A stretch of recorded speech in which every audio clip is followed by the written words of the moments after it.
Welcome to Off Balance, the podcast where faith, family, and business collide. I'm Dr. Brooks, a certified master life coach, transformational speaker, and author. Join me as we explore the journey of overcoming adversity and developing resilience. It's time for you to find your strength and reclaim balance. This is Off Balance. Hello, everyone. Welcome back to Off Balance, the podcast where faith, family, and business collide. I'm your host, Dr. Brooks, and I'm glad you're here. I did an episode a few weeks ago where I dove into the topic of reduction in force, what it means, why it happens, and what to expect. I heard from a lot of you after that one. You guys really liked that episode. Some of you said it gave you clarity. Others said it felt like, it was an honest conversation and they have not been receiving a lot of information at work. And I had over 100 downloads for that particular episode, and that matters to me. So today I am going to pick up where I left off, not just asking what if there's a rift, but how do you move through it and beyond it with wisdom and courage? We're going to talk about how to prepare, how to pivot, and how to care for yourself and your family through the unknown. Let's get into it. When a rift becomes real, when notices go out, when teams are shaken up, when your inbox feels like a storm, it's easy to go into survival mode, right? But here's the first thing I want you to hear. You are not powerless. There's a whole chapter in OPM's Workforce Reshaping Handbook that is dedicated to post-RIF actions. And if you're facing this, or might be soon, I want you to know your rights, your options, and your path forward. Here's a few tools that federal government provides for those that are impacted by a reduction in force, which is RIF. So you have what we call CTAP and ICTAP, which is the Career Transition Assistance Plan and interagency version. They are designed to help you get priority placement and open positions if you have been affected. So what that means is if your agency has internal positions, then you would receive priority, and then other agencies within your commuting area, if they have positions, you will also receive priority on consideration. There's also the reemployment priority list. You can register to be considered first for jobs in your agency. And then there's, retraining and upskill programs. Through the partnership or agency sponsor efforts, you may be eligible to shift into new roles based on your experience. And then also there will be VERA, which is voluntarily early retirement, and buyouts, which is VSIP. These are sometimes offered as incentives to make transition smoother for both employees and agencies. Typically, VSIP starts at $25,000. I've seen some agencies offer $40,000. It just depends on, the aggression that they have to try to get people to volunteer to retire versus, having to do a reduction in force. So if you haven't talked with your HR or your RIF team about these things yet, and if your agency is actually having conversations, and then it's time. But what I want you to do is I want you to take some practical steps right now, right? And these are going to be really practical. So here's what you can do if your agency has started talking, reshaping, or a reduction in force. You can update your resume. Use your official position description, your recent accomplishments, and the language of federal hiring. Don't wait until you need it. So typically when a reduction in force is being considered, they'll request your resume, especially if they're trying to do bump and retreat, right? And so you want to make sure that your resume is up to date. I'm going to get into how you can do that in a minute. The next thing that you can do is check your EOPF, which is your electronic official personnel folder. You want to make sure your records, appraisals, service computation dates are accurate. This matters a lot in a reduction in force. You want to, if your agency has any type of career counselors or any transition coaches, you want to meet with them. Some agencies have internal resources. If not, OPM offers support, and there are nonprofit organizations that actually specialize in federal employee transitions. So you want to go to, like LinkedIn and different places to try to find, some of those organizations that can help you. And since this is a faith-based podcast, I encourage you to connect with your faith community or support network. Seriously, you don't want to do this alone. You don't have to carry it alone. God meets us in the moments of uncertainty, but often through the people around us, right? So the people around you will literally encourage you, make sure that you're good mentally. So you don't want to isolate yourself if you're facing a reduction in force. You want to allow people to rally around you. So when it comes to updating your resume, I want you to highlight those transferable skills.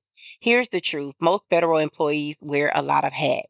You have probably managed projects, mentored coworkers, responded to shifting priorities, and adapted to new systems. But if it's not on your resume, then hiring managers won't know it, right? So here's a strategy to help you translate your experience into valuable across different roles or agencies.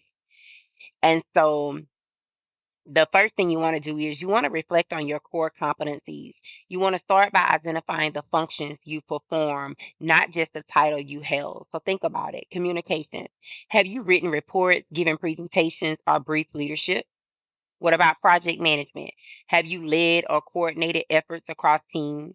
What about technology adaptation? Have you trained others or implemented new systems? Let's look at customer service or stakeholder engagement. Did you serve internal or external clients? Consider compliance and policy work. Have you interpreted regulation or enforced guidelines? Those are just some examples. I can go on and on and on.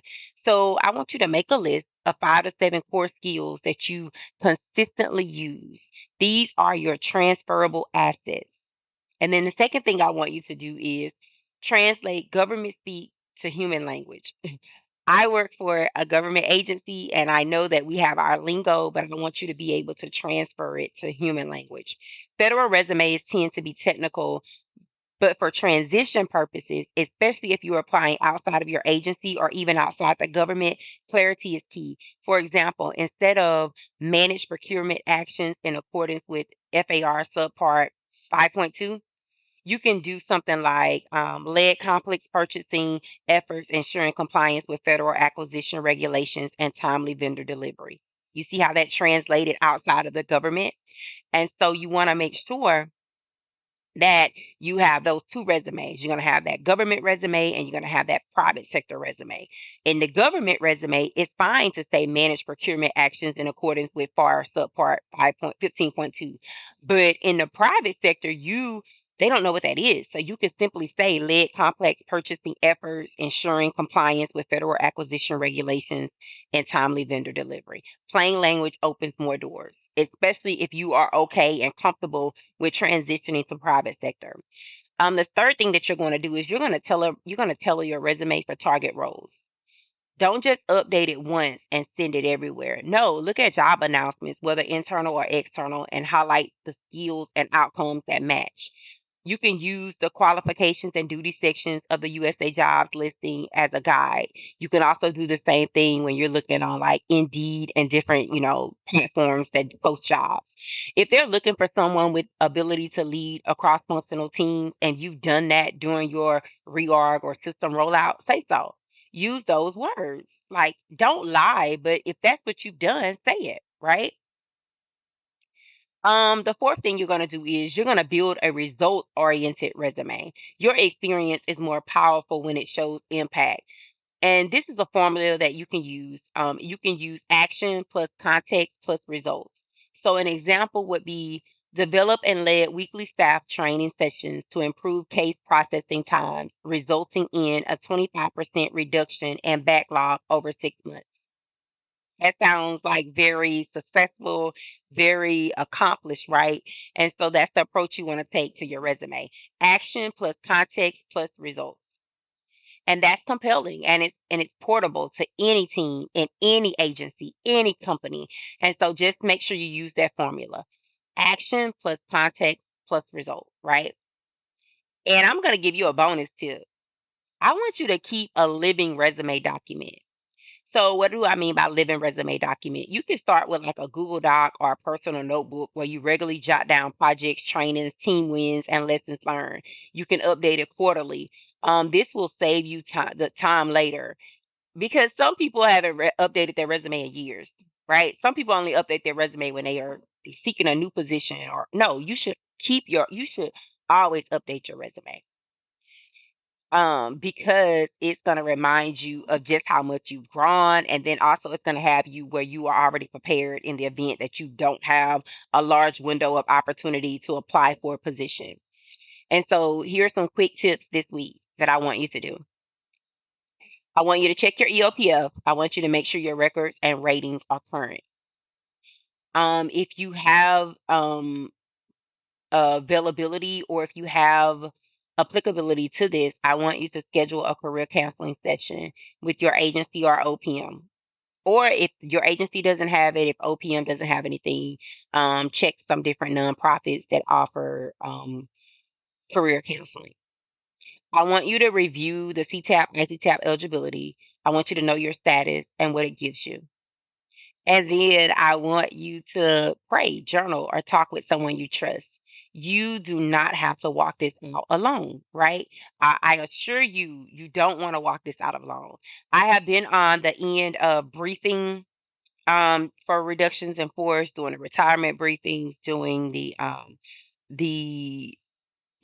notifications, and I'm telling you, it's a stressful time, and you just don't want to go through this alone. So here's the thing. A RIF affects more than your job. It touches your sense of identity, your rhythm at home, and even your walk with God. And that's all real. This is a serious matter. So don't take it lightly, even if you're not being directly impacted, because this is a very serious matter. Maybe your kids ask, why are you home more? Maybe your spouse is stressed out about money. Maybe you're waking up at 3 a.m. wondering what comes next. So here's what I want to say. You are more than your position. Let me repeat myself. You are more than your position. Romans 8:28 says that in all things, God works for the good of those who love him, who are called according to his purpose. And that includes this moment. Your calling didn't end because your position changed. And so I really want you to understand this. You are still a provider, a leader, a builder, a person with purpose. This transition is hard, but it's also a chance to recenter on what really matters, to find that margin, to hear God in the quiet, to move forward. Maybe not in the way that you plan, but in a way that brings new life. And so if you have been affected by a RIF, I see you. I've been there in my own way, and I want you to know that this community is here for you. If this episode has helped, I want you to share it. If you need prayer, reach out. If you have questions, send them my way.